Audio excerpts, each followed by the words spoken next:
Welcome, folks. It's another day with Gary and Mike talking about DeployR. We've done a number of these, and it's simply so that you can help get started on this DeployR change in your lives, because you know that MDT is going away, and you know that DeployR is our future. These guys are going to show you how to do some of the harder stuff today. We also are going to have Andreas, I think, at the end, our great leader, talk a little bit for 5 minutes. And then we're also going to mention MMS at the very end, because we promised some people our brewery tour is going to be open up today. And we'll give you a link to that. We'll talk about that at the end of this meeting. We also have Q&A open for your questions. We don't have chat open right now, but we will open that up at the same time we open up for cameras and questions at the end of this if we have time, and I think we will. Some people, for some bizarre reason, have Q&A blocked, and if you're one of those people, don't worry about it. We'll open up chat, and you'll still be able to get your question in. So if you do have a question, we have big brains able to answer that on the Q&A. And in the meantime, just try to stay focused and listen to what these guys are saying. Follow along. It's always interesting, and I always learn something from it. So let's get started. Yep. Hello, everyone. I'm Mike Terrell.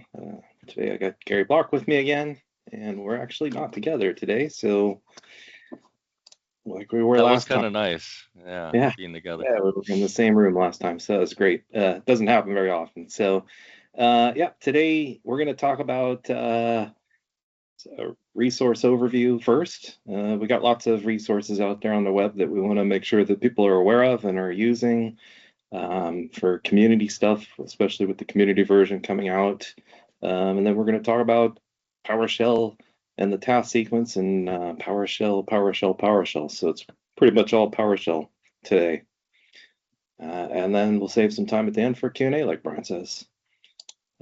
So first off, yep, here's our resource overview. I'll go through those in just a quick second, but you know, we got lots of resources out there to find information, and this is where we want people heading first and foremost. So these will be in the description once we post this to YouTube, so that you have these links handy for you. So if you're on WinAdmins, for example, you can find us there, or Reddit as well.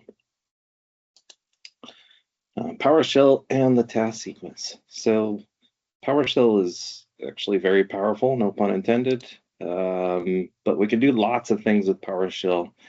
In the old CMOSD days, we had the ability to enable a debug mode. We actually have that in DeployR as well. I'm going to show you how to do that. It's handy for developing scripts or testing variables, things like that you want to do in your development process. New for 1.1, we have the ability to run pre-execution scripts. So that can be very handy for doing various tasks that you need to do prior to DeployR kicking off. Then I'm going to show you how to actually show variables. So we have ways of doing that in MDT and OSD, dumping our variables out. DeployR is also based on a gather variable script, which is called Windows Gather within the product. We also have a post to it on our GitHub that you can see that sets all these different variables that you can use and consume throughout the process. We're going to go through using these variables as a condition, but then also show you how you can use PowerShell as conditions, which is really nice as well, to be able to just paste a script in to the condition and run your test accordingly that way. Lastly, we're going to get into how we can dump out the variables at the end of the task sequence. This is mainly for development and debugging purposes. We don't recommend that you do it all the time, and I'm going to show you why you don't want to do that all the time. But it's something that Gary and I used during our WAS sequences because those got fairly complex, and we wanted to know exactly what the state of the variables were at the end of the task sequence, which made it really handy for troubleshooting our development stuff when something didn't go as planned. So we're going to get into several examples on using PowerShell as a step. So that's actually one of our step definitions is run PowerShell. We can set variables, we can get variables that way. We can prompt for computer names and some various other examples too. So with that, let's jump right into our first demo. So, as I mentioned at the start, our resource overview that we want to point out again and get people using this, we do actively keep this documentation updated. So if there is something in here that you think is missing, something you'd like to see, some examples, etc., let us know. We'd be happy to add it. If it helps you, then it probably definitely helps somebody else. But we do see quite a few support cases from time to time where people are not finding information that we've already provided in the documentation. So we've got a nice search button up here that you can actually search this documentation to see if what you're looking for has already been documented. But like I said, if not, definitely reach out to us and we're happy to document something. We do keep the release notes actively updated as well. So as you can see, we do iterate quite frequently as well too. So chances are if there is an issue that you've run into, it's likely fixed in a later release if you're not running the most current release. So keep that in mind as well. We also have a knowledge base that not many people know about out here. So we'll provide this link as well. It's not just for DeployR, it's for all of our 2-Pint products. But this is a good resource as well. Like if you're looking for something or something's not behaving properly, we'll create a quick KB on things to let you know if there's a workaround or if there's a fix for it, that kind of thing. So definitely check this out also. Next, we've got our YouTube page. This is where we upload these recordings as well as instructional videos on getting started. We highly recommend that you follow those. The customers that do follow them are typically very successful and get things running right out of the gate. Our Reddit is actually becoming very active. We get people posting and actually contributing in here, which is really nice. So definitely check this out. This is a great resource for people. On WinAdmins, you can see us under our channels and roles here.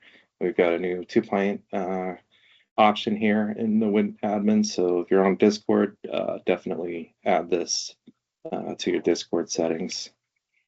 And then our GitHub, as I mentioned, we got various examples out on our 2-Pint GitHub also. So with that, yeah, definitely check this stuff out because it's definitely very handy to do. So, all right. So when we're first booting up into DeployR, you might notice that I have a little command prompt here. And this is very handy because we've already got access to our task sequence environment. So by just doing a quick TSM with a $, I can see all the variables that are set right out of the gate when this first boots up. So this is a debug command prompt, and this isn't here by default. So I'm going to show you actually how to go ahead and enable this in your boot images so you have access to this when it's first booting up. So if we look for on our hang on. If we go to our DeployR server and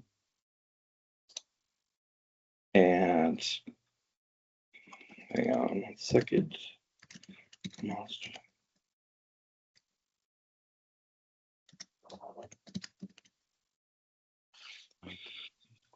And let me just open another one here.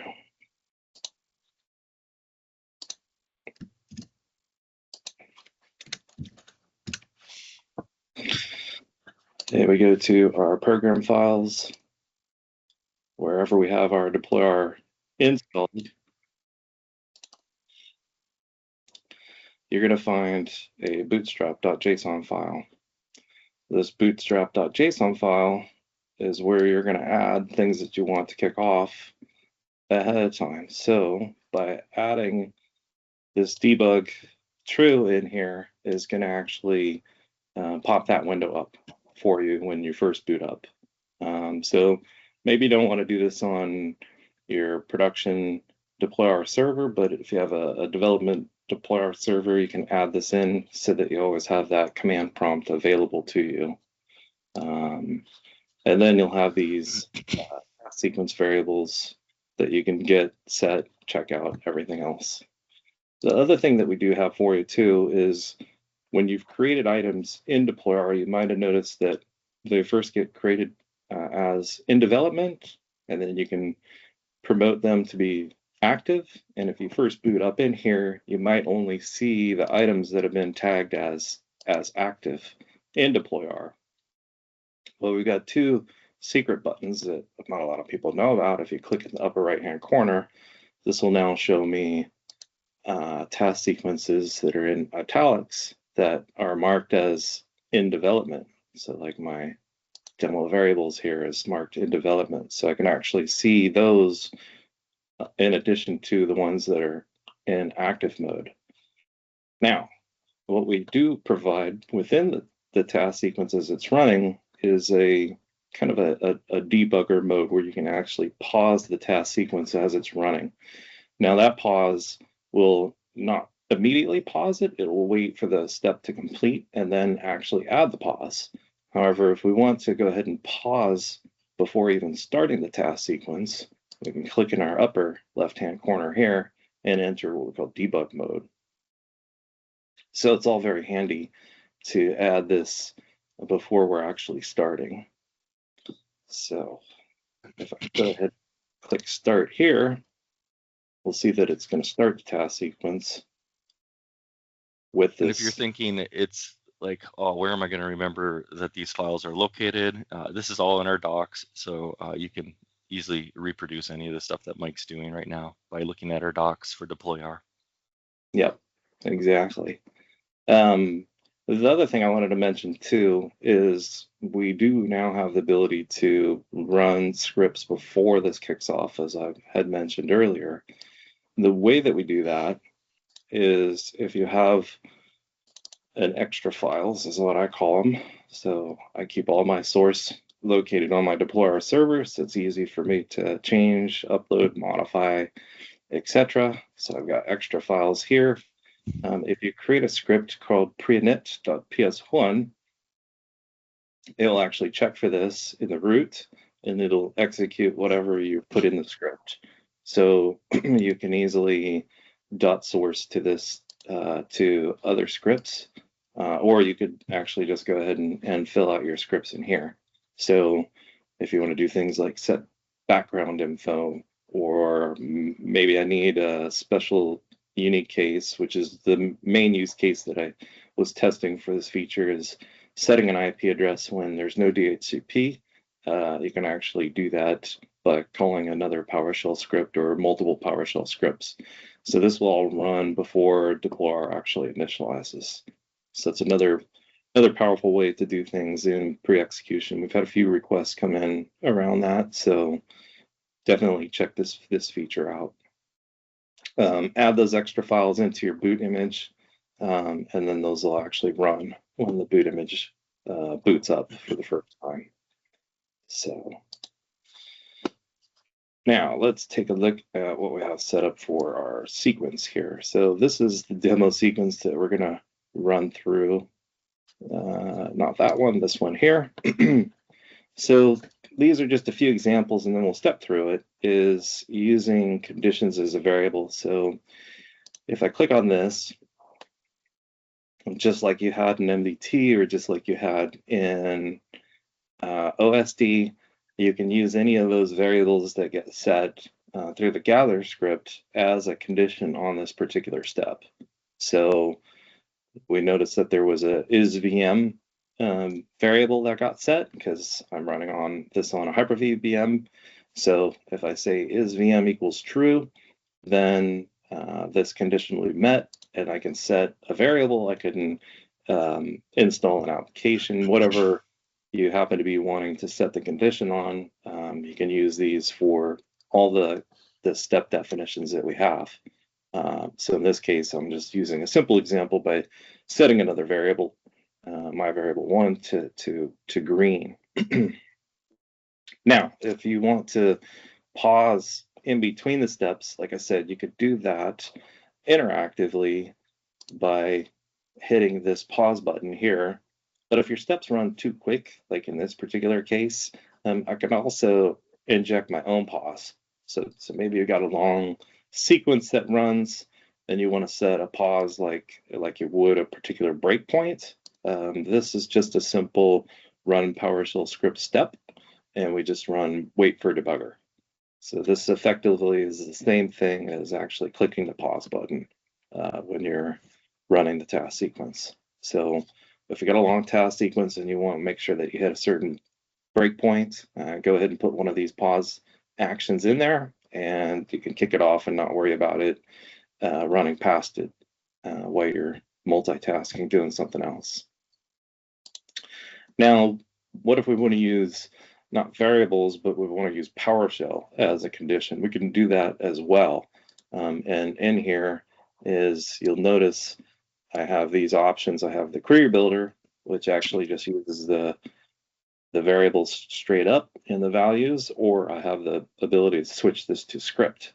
So in this script, and this script window will expand out. So I could put a very long script in here to basically do the same thing. So in this particular case, I'm just looking at this task sequence variable, and this is how we would reference a variable, is equal to virtual machine. So in this case, it should be true, and it should go ahead and set my second variable to purple. So once again, this becomes extremely powerful because with the query builder, you can do so much with ands and ors and making different conditional statements like that.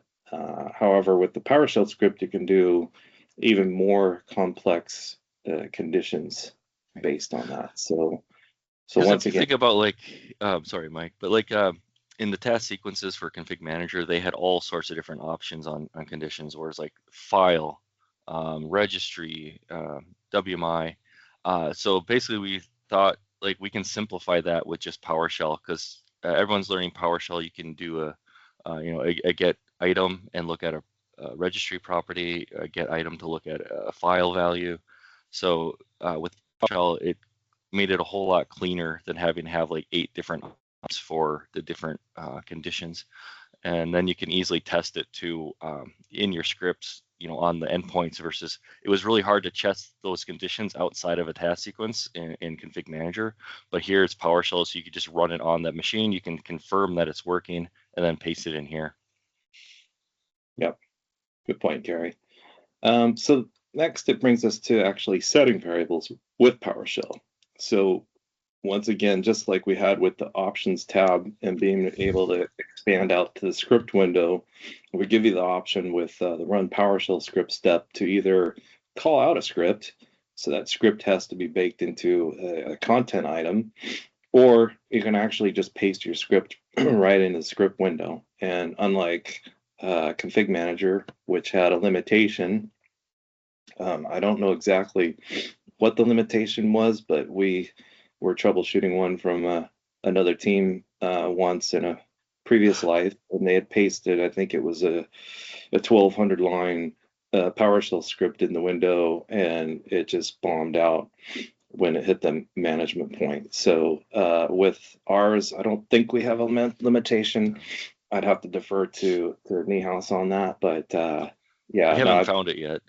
Pasted some pretty long scripts in these windows, and yeah, it all worked out good. But if we want to set a task sequence variable, this is how we would set it in DeployR in a step. So once again, you can write your really long scripts, and you might set them to a variable within the script, and then you might want to take that output and then just assign it to a task sequence variable so you can consume it later in the task sequence. So I do that all the time with some of the scripts that I've written.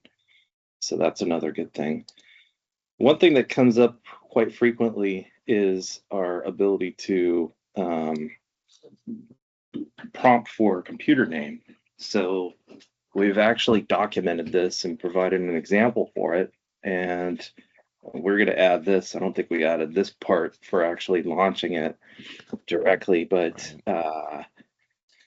we were doing some testing in preparation for this demonstration, and we noticed even though the script wanted to launch, should have launched on top of our DeployR dialog, it wasn't always launching on top of the DeployR dialog. So the way that Gary had run it and always got it to stay on top was actually by invoking PowerShell from a run command line step.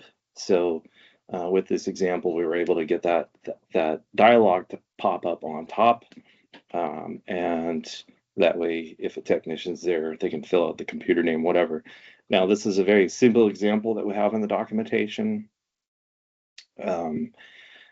Gary's done some work on his Garytown blog. He's got a more complex example of a front end, but this is an example that you can use to go ahead and port over. Maybe you have your own custom front end that you've been using for years and years and years. Pretty easy to do, and then add into your DeployR task sequences here. So I think I've got a link up to that in our documentation here. So if I go over to here, our simple prompt for computer name, and we have it right here, all documented, and we'll add in the launching so that it sits on top of the dialog box here. So yeah. So one note here, I can see you've got a no connection, and that's just because I'm guessing this was left up overnight and you haven't refreshed. Yeah, probably. Can hit refresh. Hopefully it stays refreshed. Another thing that comes up is our password. So admin password.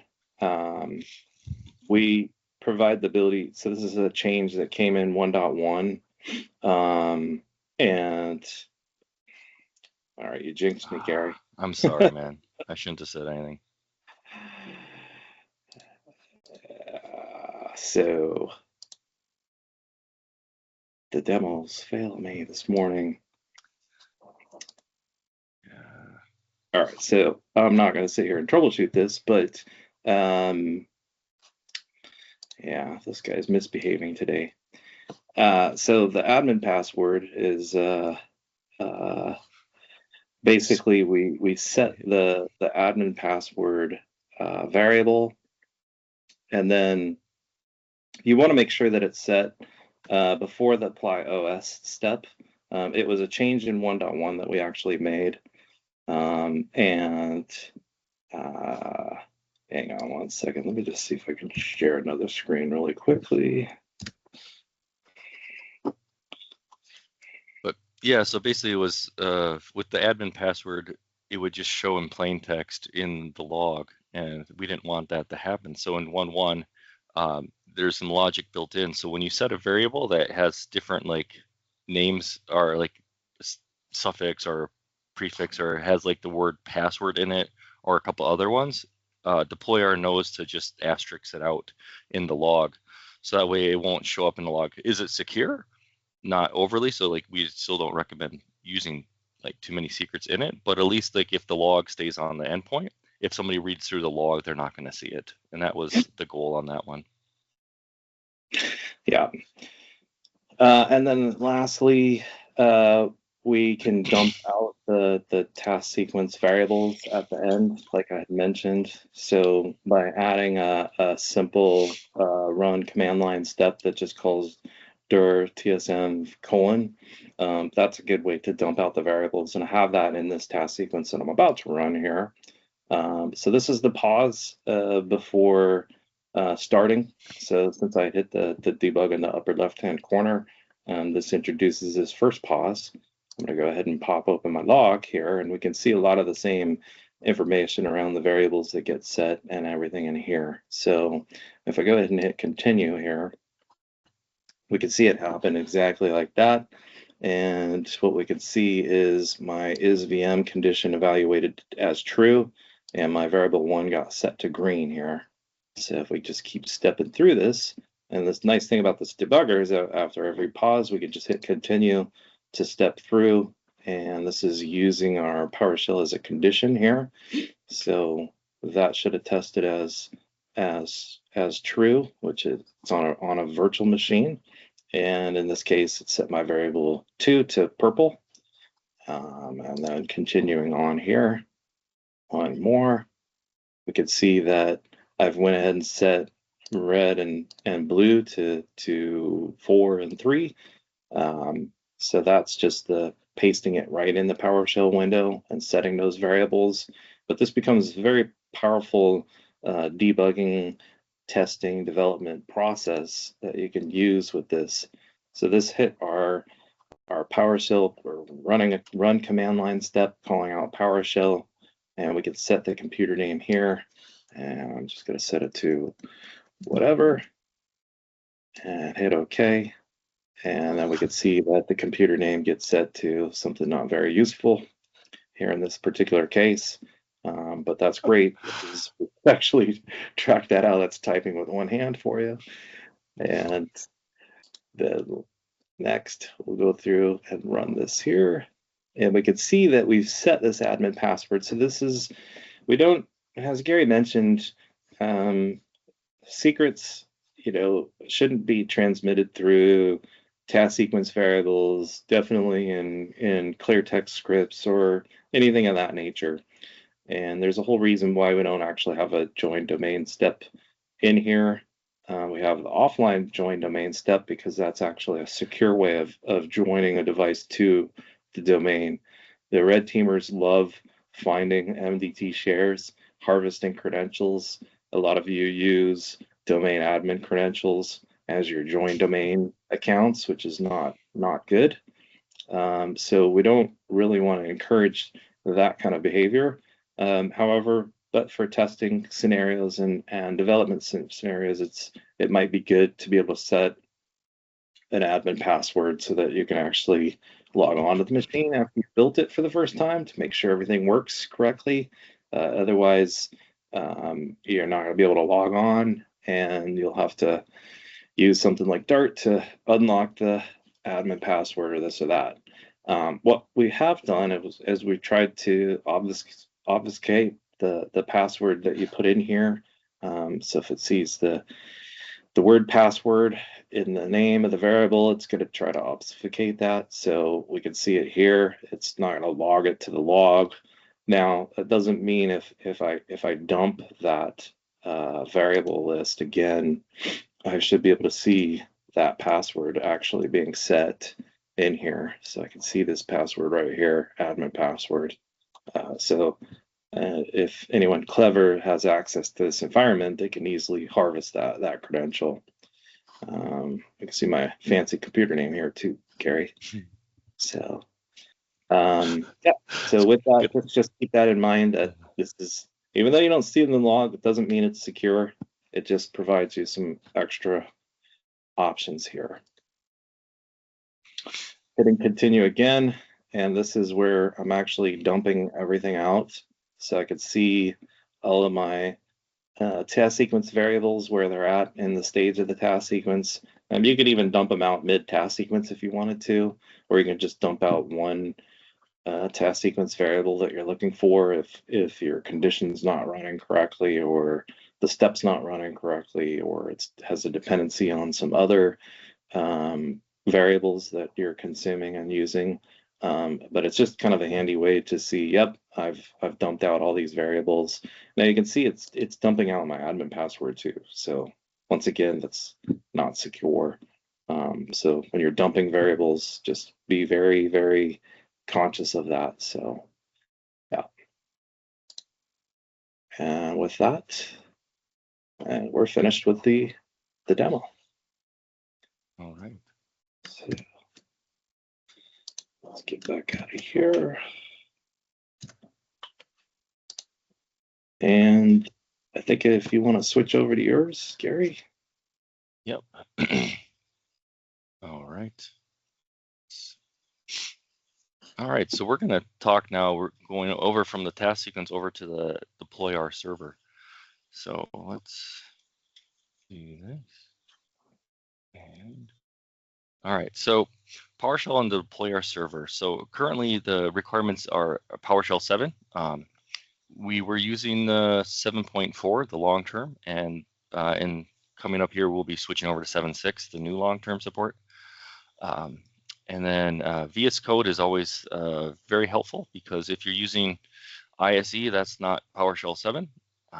So if you want a really nice way to do your coding, I'd highly recommend going to VS Code.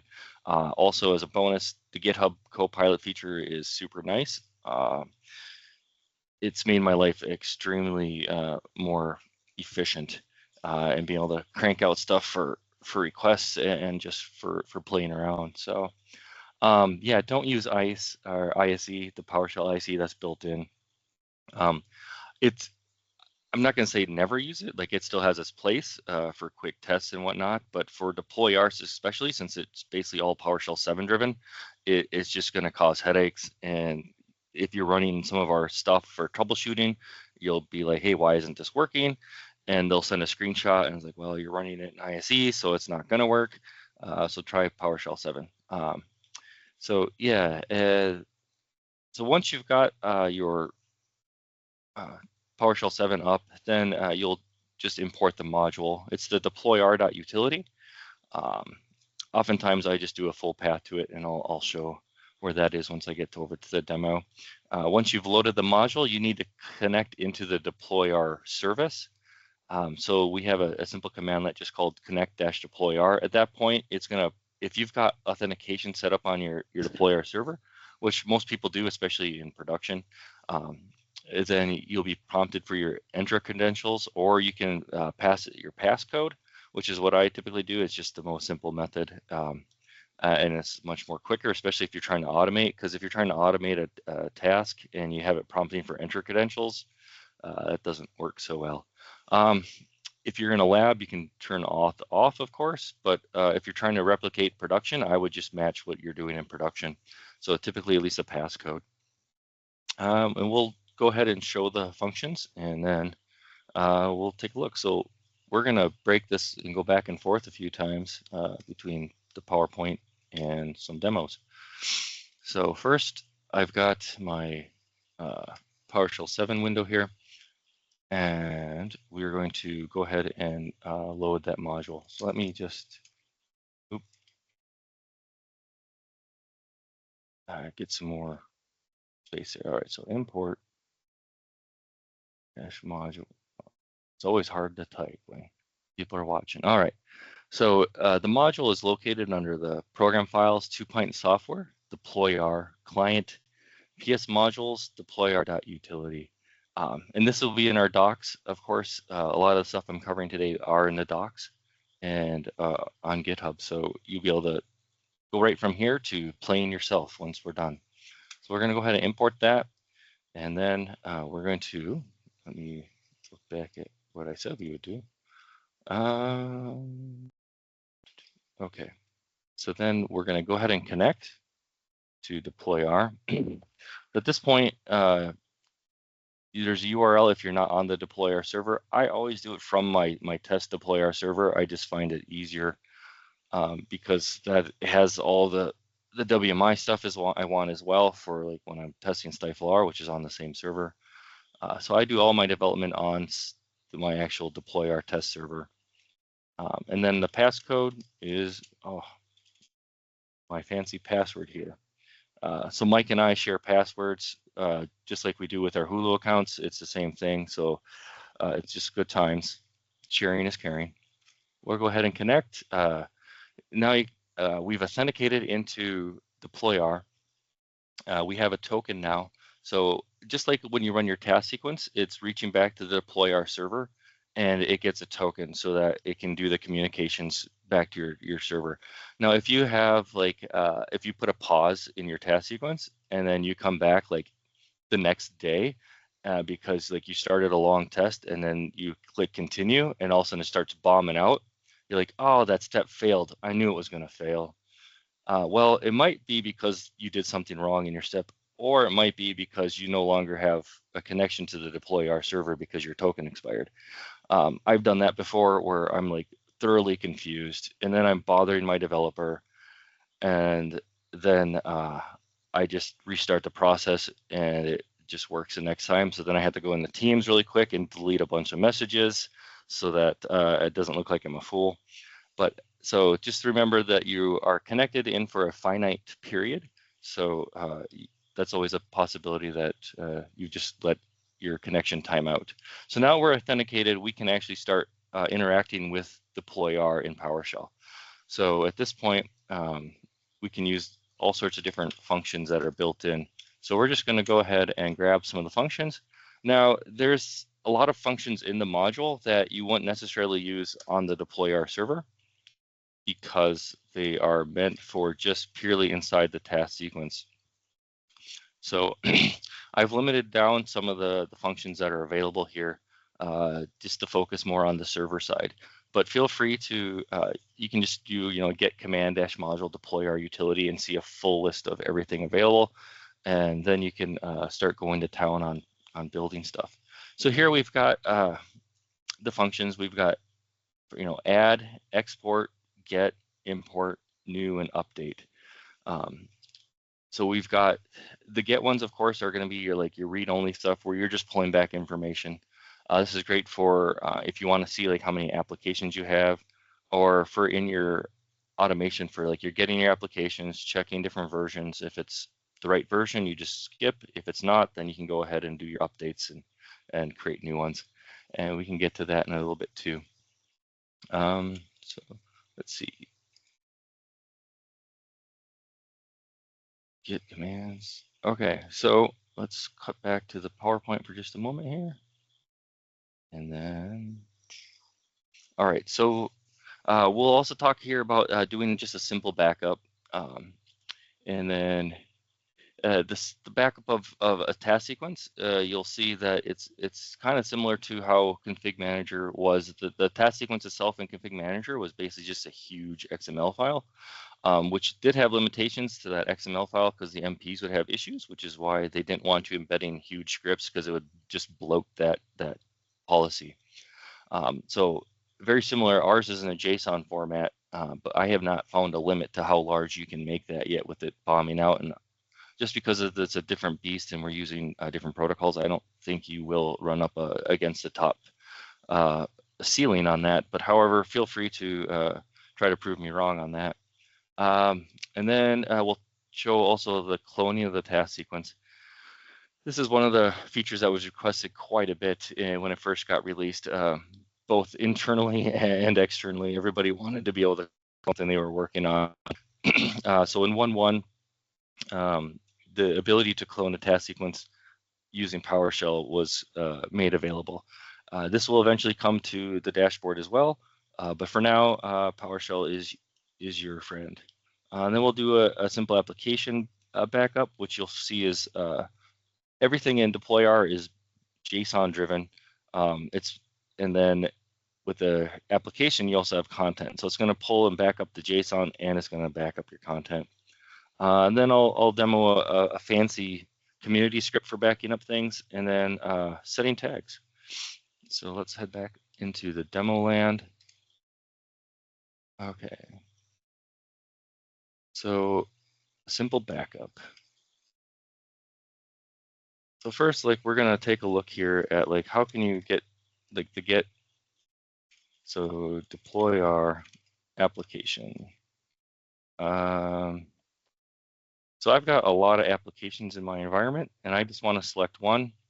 So I'm just gonna do a where object and name matches. And so I've got OBS Studio in here. It's a great tool, free, which is my favorite price. And so I keep this one in my lab and I push it to almost all of my devices so that if I need to do any screen recordings, I can do that with OBS Studio. So the gets, once again, it's going to pull back information. You can see here that a lot of this information is aligning with what's inside the dashboard. It's got your name, your description, the content type, which is folder, and the purpose is an application. So there's like several purposes that we talked about in previous webinars: applications, drivers, operating systems. So when you pull back the different DeployR content items, you will find that they'll be tagged that way. So we can do DeployR content item dash purpose. I don't want all that. That would get me the exact same thing, but we will do like operating system. So here it's showing all the different names, the different things I have. We're gonna just show the names here too, just so it's a little easier to see. All right, so in my DeployR environment, I've got 4 different operating systems packages. So I've got 24H2, 25H2 server, and then I've got a special one made for my build and capture. So that way, that's the one I use when I'm running the build and capture task sequence. So all these commandlets, they have quite a few different parameters available, and you can then tab through them and pick which options you need. And then when you create a content item inside the dashboard, you will first do your first create. So we'll just say OBS Studio test test purpose. We're going to do application type, folder, tags, and we will do test. So this here is the first where we just generated a content item. So now if I were to do, yes, I get 2 different ones. I get my OBS test here, plus I get the original one here. So you can see it's already created a content item. But what you can see here in the one that I already had has all this different version information, and I don't have that here. So when we go back to the dashboard, that's when we're going to go ahead and click new version, right? So we'll say version test. I'm going to say OBS installer.exe/s. I have no idea what it actually is, which I could look at the other one, but it doesn't really matter for this. And save. All right, so then we go back over here and we can hit that again. And now all of a sudden I have some information in my versions. So let's say I just want get DeployR content version, content item version. All right, so then we can grab the ID, content item. Oop. Oh, this is where I got stumped yesterday too. Like what Mike was showing earlier in the task sequence, if it's not active, it doesn't show up. So since I just made this, it's not actually active yet. So let's go ahead and change that. Come back here, and now it's there. I lost like 15 minutes last night banging my head trying to prepare this demo. Why isn't this working? And then Niehaus, our developer, was like, is it active? And it's like, okay. So yeah, there's little nuances to it all. But so that's being able to use the get. You can get a bunch of different information. So now let's say we want to back up some things. So we're going to just go ahead and do a backup. Purpose, destination. All right, so we're going to go ahead and back up a task sequence. So I'm going to have my temp folder ready. This is where I'm going to put everything. We're going to go ahead and, so I'm going to do a get DeployR task sequence. I'm going to just select the first random one I've got, and then I'm going to pipe that to export, and then I'm going to tell where I want it to go. So we're going to run that, and that was pretty quick. And as you can see, there is my task sequence. And now this GUID will actually match up when you're in the dashboard with the actual GUID of the task sequence. And then if I click into it, it's just a big, huge JSON file that is not formatted. Very nice to see here, but you could throw it in a better tool for looking at it. But here you can see that this is my prod Windows bare metal Windows 11 25H2 task sequence. So that's that task sequence is now backed up, so I could copy that over to my other server and import it, and it would be there. It wouldn't work, however, because none of my content was sent over along with it. But that's a problem for later, right? So then let's go ahead and let's say you wanted to clone the task sequence now, right? So we are going to go ahead and basically do something very similar. We're going to get a task sequence. I'm going to use my cache all task sequence because when I was finding stuff, it was the shortest name. We're going to export that again, and we're going to dump that to the same place. Okay, so now I go here, and here's the task sequence that we just exported. And now we're going to go ahead and, all right, so we're going to go ahead and clone that. So to clone it, we're just going to use the import. I'm going to point at that JSON file that was just created. And then right here's the magic. It's the -clone. We're going to run that. And if you can see here, it went ahead and brought it in. So let's go look at the dashboard. We're going to go to task sequences. And even already I can see I've got 2 cache alls. One that was created right now and one that was created back in December. So at this point, you can go in and rename it to like your test one, start modifying that as well. But that is how you would then clone a task sequence.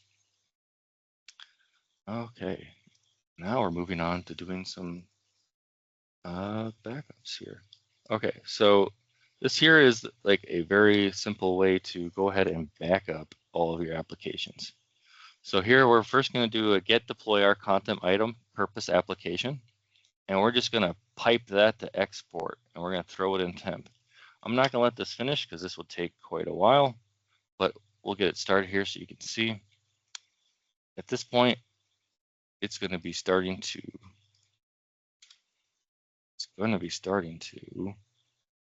back up all the content, which it should be doing, which it did last night.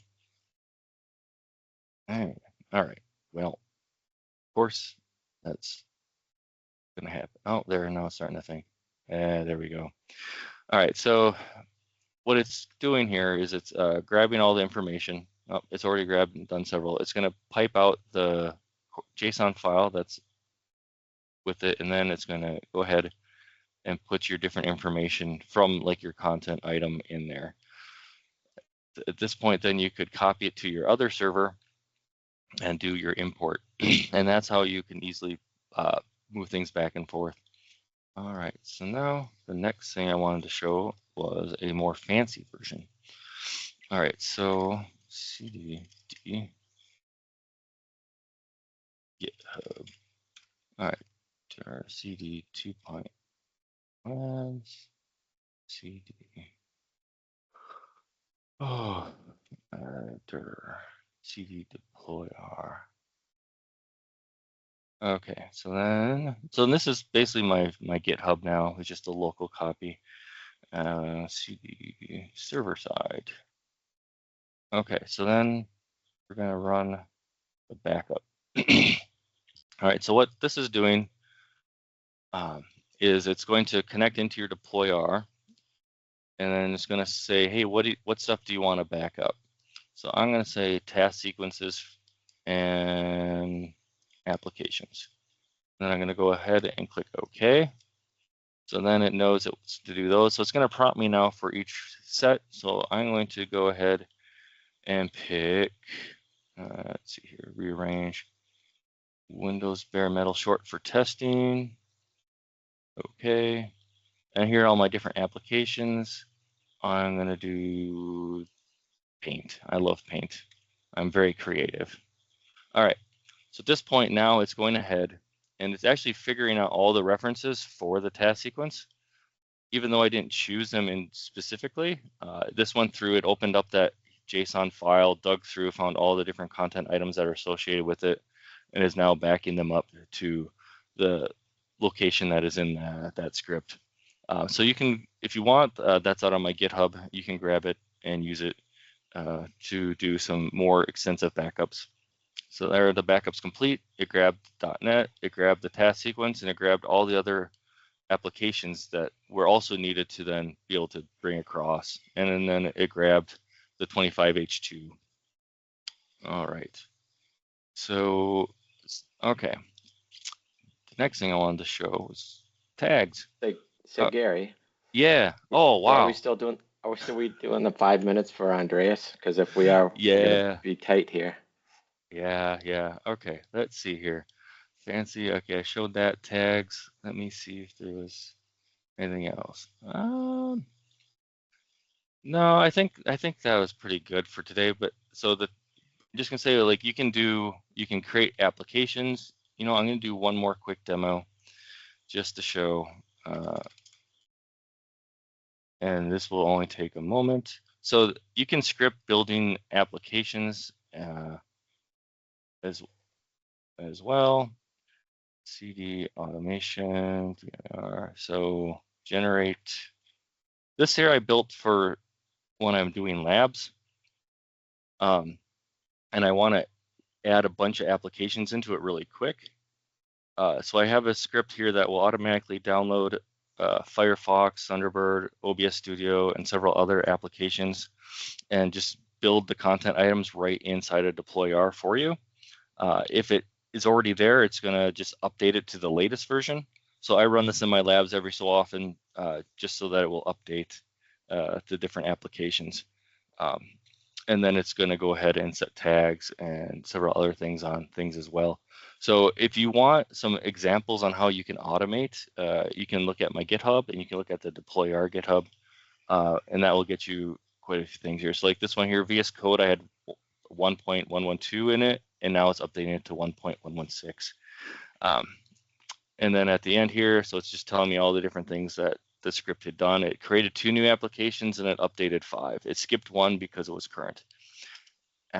So DeployR plus PowerShell, awesome for automation. So let's cut back then to our fearless leader. You stepped on his time so much that I think we're just going to go to Q&A instead. It's okay. It's great content. It's very interesting. Easy to get sucked in there. Okay, so what I'm going to do, folks, is enable the chat for some of you who can't use the Q&A, and I'm also going to let you go off of mute in case you want to come up and ask a question. I doubt you will, because this was so thorough that you don't even have a question, right? Nobody is going to have a question.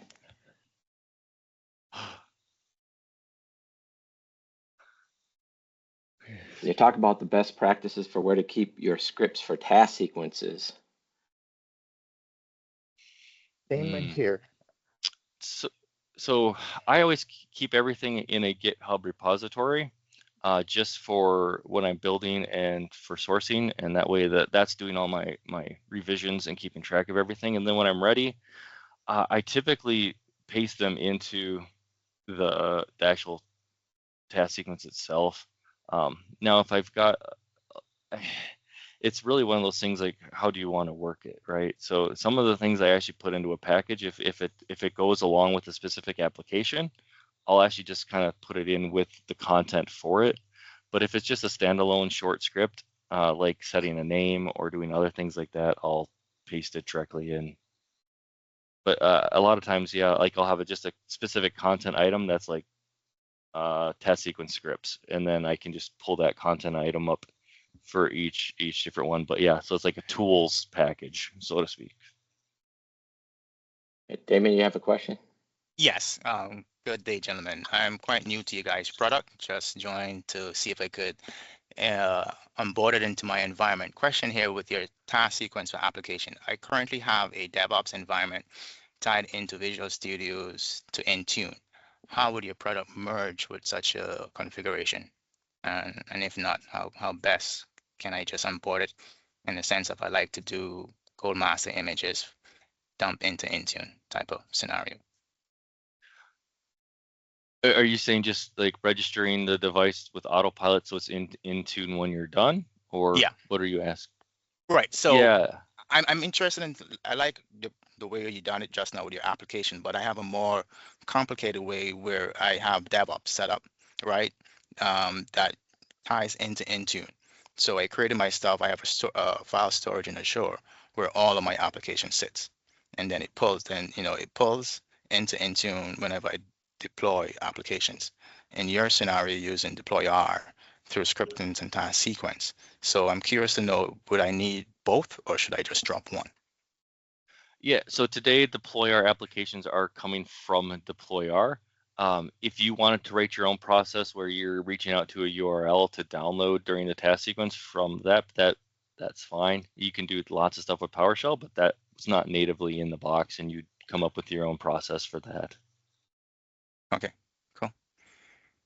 Or I think you can probably add to your DevOps process Yeah. to Just do push both. that application into DeployR at the same time it pushes it into Intune. Yeah, that's probably what I would do. Okay, cool. Got time for another question or two if you want to come off mute. Don't be shy. Got a slightly related question, might be a little off, might need to be a support ticket, but struggling with the new WSUS task sequence feature in your script for client targeting, for pushing Windows updates from an old WSUS server. Is there any way of fixing that, or am I just barking up the wrong tree? Trying to do client-side targeting groups.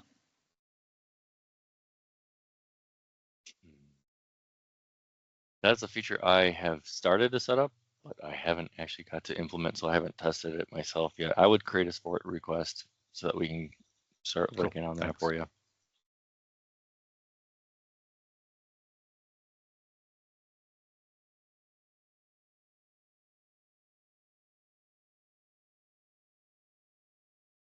I just put a link in the chat to Yeah. the brewery tour, which we've just opened up to the public. So if you come into MMS, every single year, 2 Point takes people out for a beer and make friends before MMS starts. What they're going to do is have a couple buses take you out to a brewery, and you just get a free beer and able to meet some people and make some friends before the conference actually starts. That's on Sunday. That link will take you straight there, and it's open right now. Oh yeah, so we have a lot of 2 Point speakers and a lot of sessions that all go up along all of our technologies, but the big one will be the community version of DeployR is going to be announced at MMS, and you'll get all the details on that. So if you're going to MMS, you want to sign up for that session, and please do so today if you can, so we can properly size that room.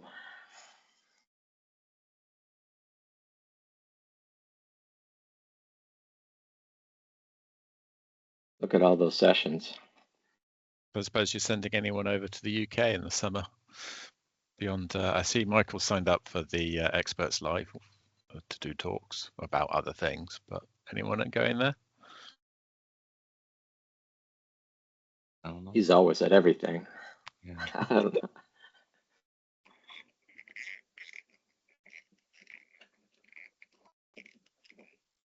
Yeah, the plan is to have some of our team there, but we're trying to get past MMS first. Good luck with that. Well, look at that impressive list, boy. That's a lot of community effort here to have that kind of firepower at one single conference. Yeah, making me jealous that I don't get to go to that one.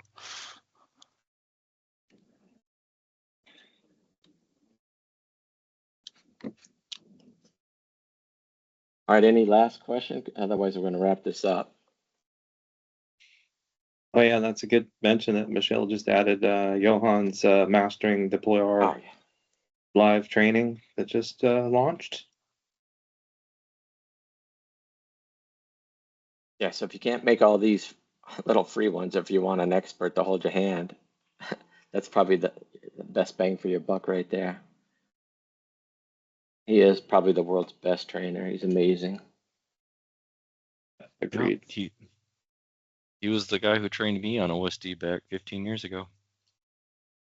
I took his MDT class many years ago. All right, we're going to wrap this up then. Thanks, guys. Thanks to everybody for attending. Hopefully we'll see you at MMS. Hopefully we'll see you at the beer tour. Have a good one.